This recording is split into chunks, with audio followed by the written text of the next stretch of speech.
You know, it's hard to build the future if you don't start by honoring the past. And March is Women's History Month, a great time to remember that women's work helped build this country. It's also an important time to make sure that women's work is valued, not just with fine words, but with fair pay. It's been 44 years since the Equal Pay Law was first passed, and there's been a lot of progress since then. So many barriers have been shattered.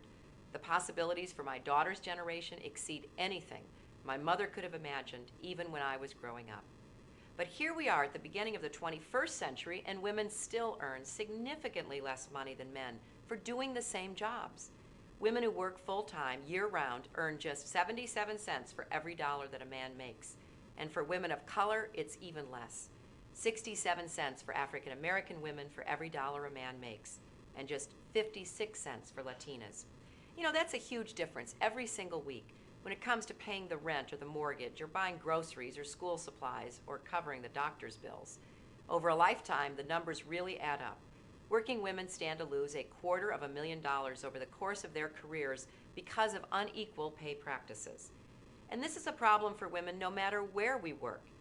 I read a story recently that Wimbledon finally agreed to pay their women tennis champions the same amount of prize money as their male champions. It only took 123 years for them to do the right thing. So what do we do?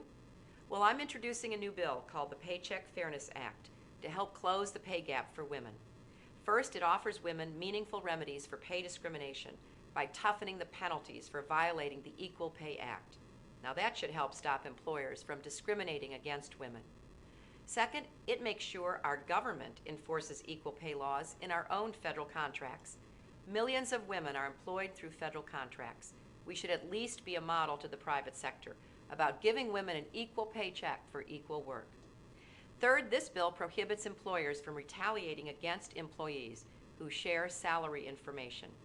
Right now, when women try to find out if they're being treated fairly by asking around about what others get paid, they can get in trouble or even be fired. This bill would make that illegal.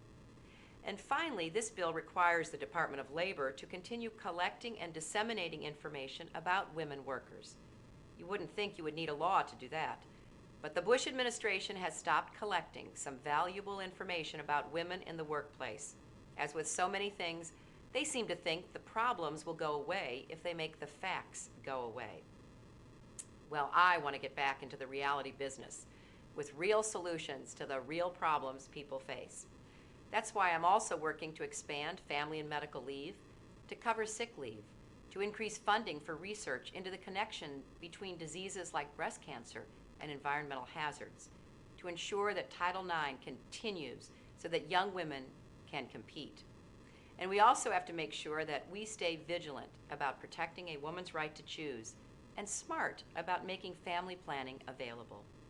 I hope you'll join this conversation about these and other important issues. This is Women's History Month, so let's keep the conversation going about women, about our past, and most definitely about our future. If history has taught us nothing else, it's that if we work together, we can do anything. Thanks for listening.